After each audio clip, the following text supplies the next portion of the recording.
Listening test. You will hear a number of different recordings and you will have to answer questions on what you hear. You will have time to read the instructions and questions and you will be given time to check your work. All the recordings will be played once only. The test is in 4 parts. Now turn to part 1. You will hear a conversation between an international student and the accommodation department. You have 30 seconds to look at questions 1 to 3.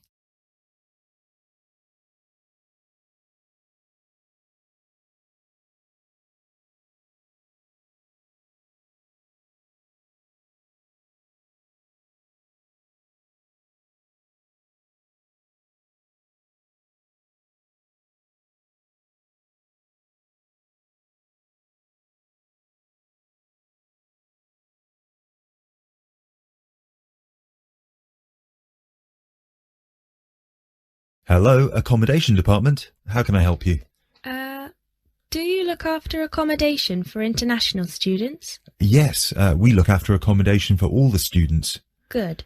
I hope you can help me then. I've only just been accepted onto a postgraduate course, and I want to know if there is any accommodation available from this September. I know it's very short notice. Yes, it is rather late, but I'm sure we'll be able to find you something. First of all, can you give me your name and student number so that I can find you on the system? Sure. My name is Maria Teresa Gonzalez. Maria Teresa Gonzalez. How do you spell that? Gonzalez.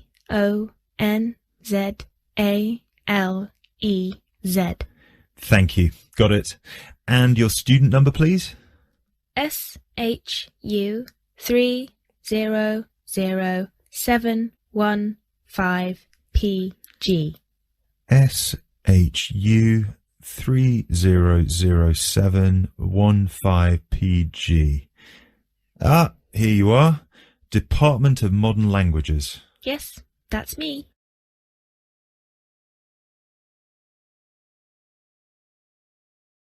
You now have 30 seconds to look at questions 4 to 10.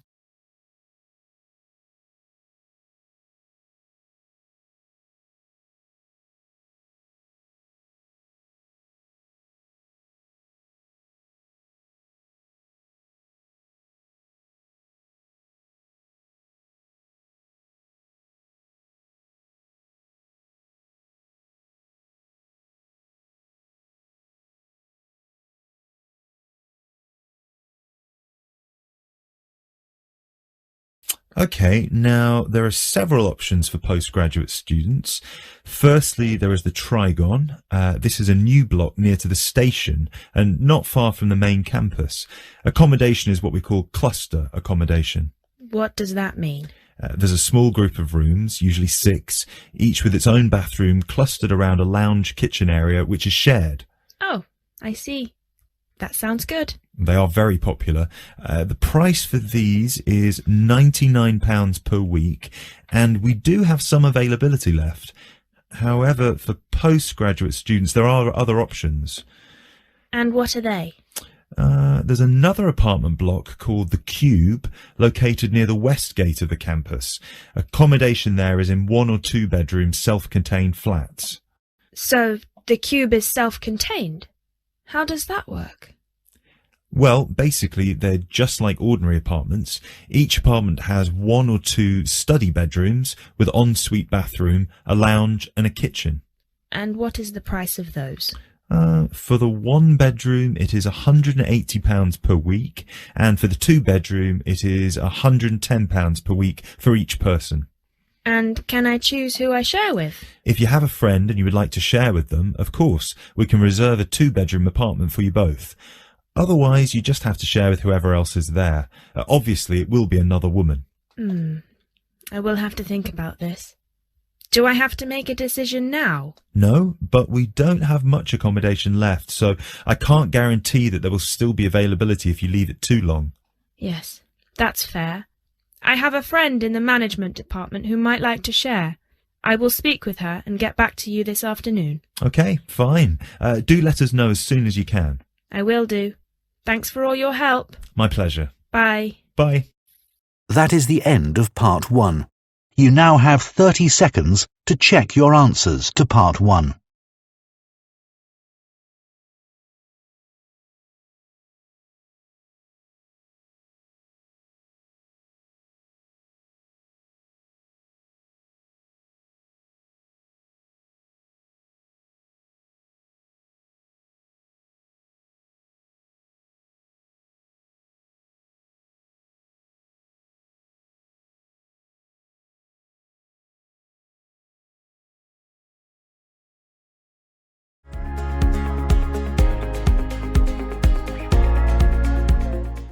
Part 2. You will hear a speech given by the head of a company to some new employees. You have 30 seconds to look at questions 11 to 16.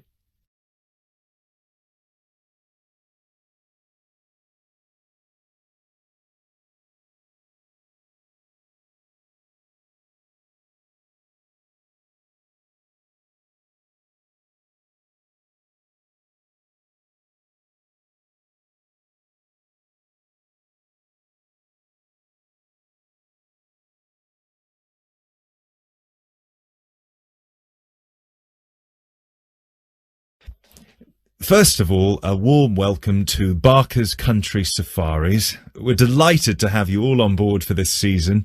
I know you've all been told a bit about the company when you had your job interview, but I thought it would be worth telling you a bit more about ourselves.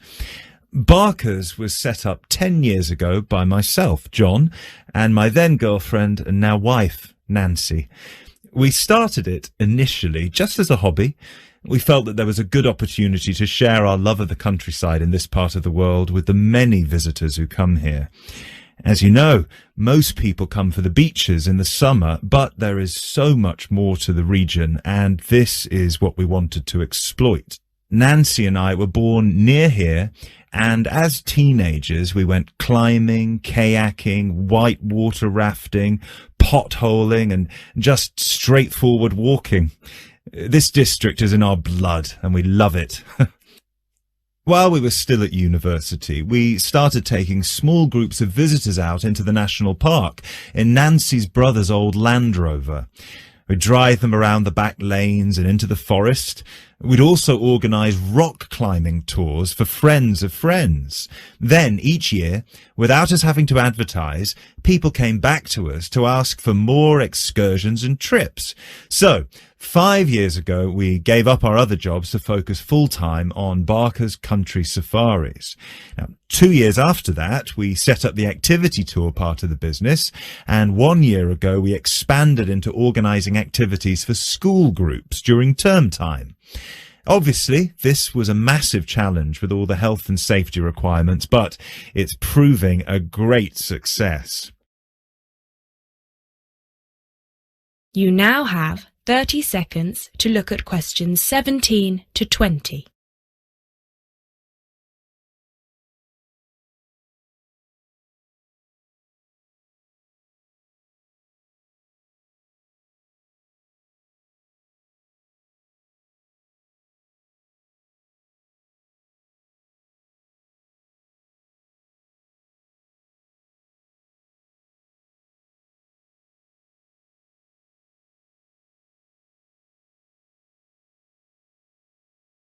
Anyway, we'll certainly not be dealing with school parties during the summer holidays.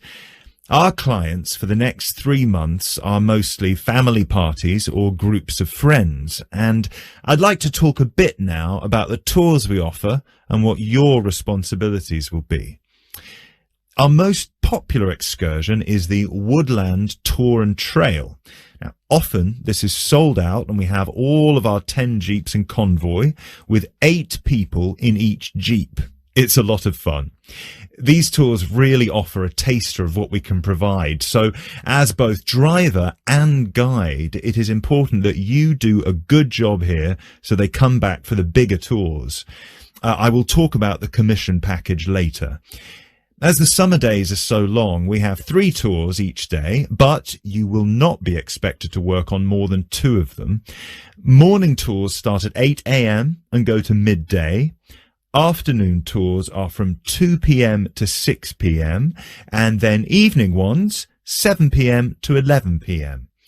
All the tours follow the same route, and you should have made yourselves familiar with all the key information. This was provided to you in the information pack you were sent when you accepted the job offer. This is important, so if you haven't had time yet, please do so now. Our second most popular tour is the Family Exclusive. Now, this tour is for the whole day and for only one group. Usually it is just one Jeep, but sometimes there are two if the party is large. These tours go from 10 a.m. till 5 p.m. and include lunch at the Brown Bear in Lower Middleton. We have a number of different routes for these tours, as we don't want our premium clients being made to feel that they are part of a large package deal. You'll be told which route to take with your weekly schedule. Now, I'd like to move on to the specialty tour packages. These are the ones that we're keen to book people on once they've done the woodland tour and trail trip. That is the end of part 2. You now have 30 seconds to check your answers to part 2.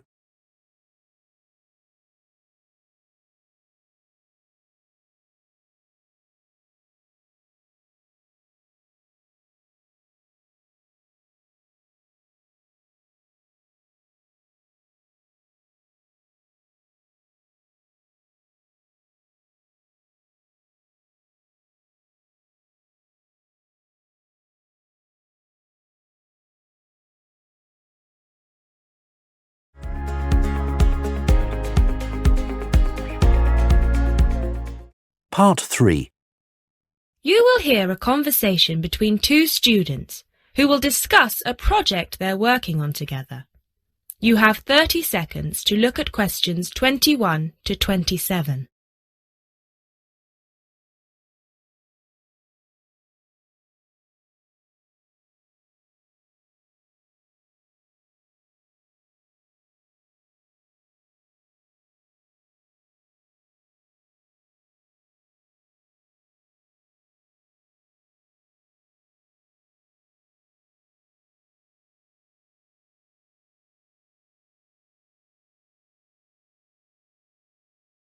Hey Jess, glad you could make it. We've got a lot to discuss. Hi, Matt. Yes, sorry I'm a bit late. I did bring all my notes with me. Yes, me too. Where shall we start? Well, I think it would be a good idea to clarify our objectives just one more time. Yes, good idea. Okay, here we are. We need to record, photograph, and identify the plant species in 10 1-square-meter plots. Does it say anything about where these plots should be and how they should be laid out? Ah, here it is. It says that all the plots need to be no more than 10 meters apart. And how do we choose them? Ah, this is the fun part. I remember this. Here we are. Make a 1-meter square frame using bamboo sticks available from the department stores. Yes, we've already done that. I know, I'm just reading the whole section. Okay. One person stands roughly in the middle of the chosen area and throws the frame. The other person uses a tape to mark out the square where the frame landed and returns frame to thrower. The thrower then turns a few degrees on the spot and throws again. The thrower must turn slightly after each throw and vary the force of the throw until after the 10th throw they are pointing in almost the same direction as the first. That sounds a bit complicated. That's only because it's all in writing. It's just a simple throw, turn, throw, turn, throw, turn until we have 10 squares. And I guess you want to do the throwing. Well, if you don't mind. I'm sure you'll be more accurate at marking the squares.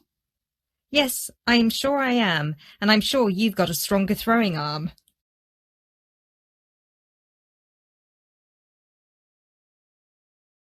You now have 30 seconds to look at questions 28 to 30.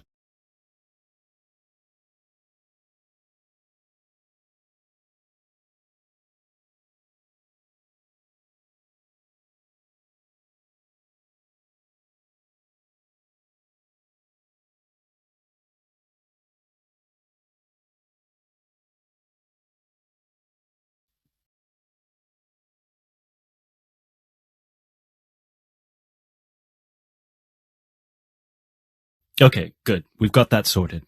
Now we need to decide where to go.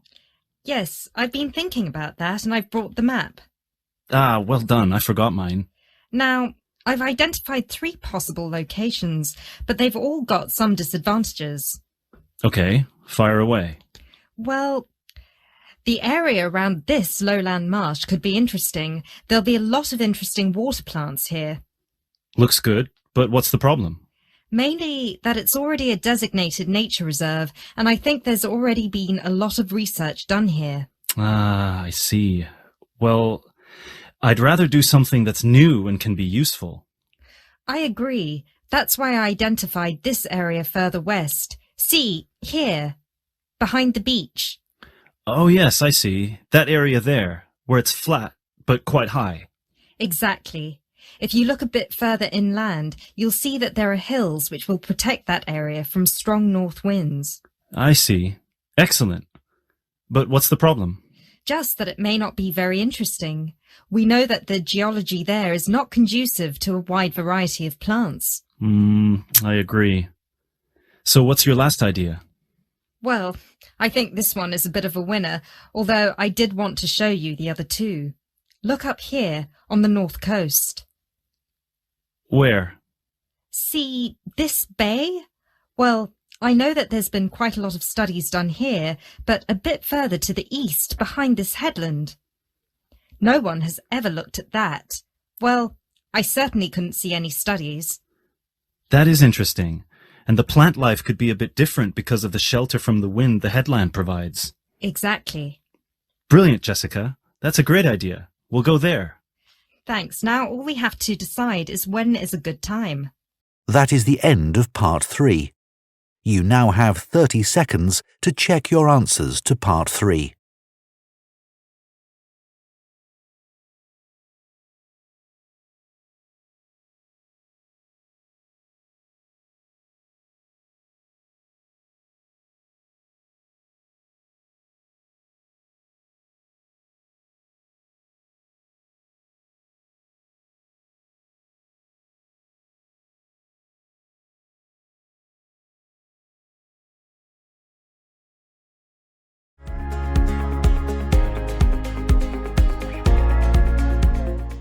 Part 4. You will hear a lecture about geotourism. You have 30 seconds to look at questions 31 to 34.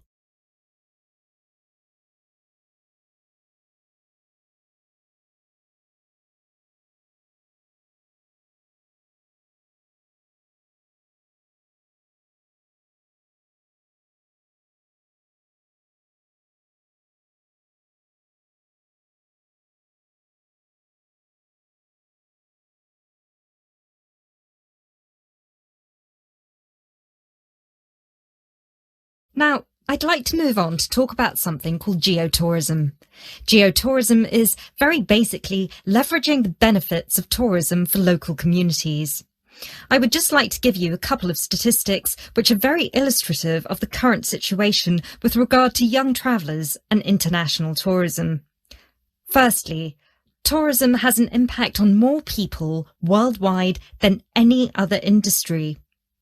Indeed, it has an impact on 1 in every 2 people, either directly or indirectly. The second statistic is that in global tourism, there is a 97% economic leakage. This means that if you spend £100 on going on holiday, normally only £3 of that money will actually reach the people who are giving you the services and the accommodation, for example, in the destination. If you put these 2 figures together, you can understand why some of the regions of the world which have very high levels of tourism still have very high levels of poverty and huge developmental challenges. These countries have this massive industry demanding a huge number of services, but they are not seeing a fair reward for these services.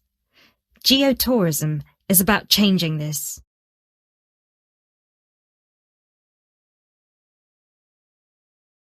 You now have 30 seconds to look at questions 35 to 40.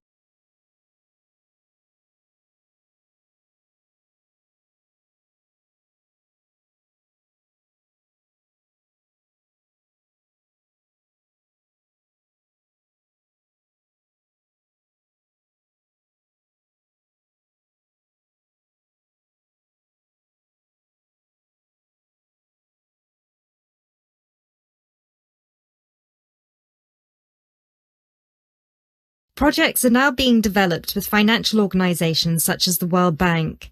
One of these involves developing a technology platform which is bringing grassroots travel products such as hotels, locally owned hotels, not global chains, very locally owned tour operators to the international travel market, therefore avoiding the middlemen. These middlemen often cut them out of the market completely or just make their business unsustainable. Another way that geotourism can be promoted is through the niche travel market of volunteering. These days, a significant number of older teenagers want to spend a gap year, either between school and university, or university and employment. Often, these people want to spend some or all of their year volunteering, but they either don't have the money or don't feel inclined to pay the main volunteering organisation businesses the fee they require, which can be as high as £3,500. What they are looking for is an organisation who can connect them with people on the ground, who can suggest worthwhile local projects. So, this is a real win-win scenario. The organisers charge a small flat fee, which then goes to the local contact. Thus, the local contact gets a very good commission just for one customer. The customer is also saving a large amount of money and time, both of which they can give to the projects they end up working on. There is still quite a long way to go before poverty in the most popular of tourist areas is eradicated, but a focus on this type of geotourism could provide an answer. That is the end of Part 4. You now have 30 seconds to check your answers to Part 4.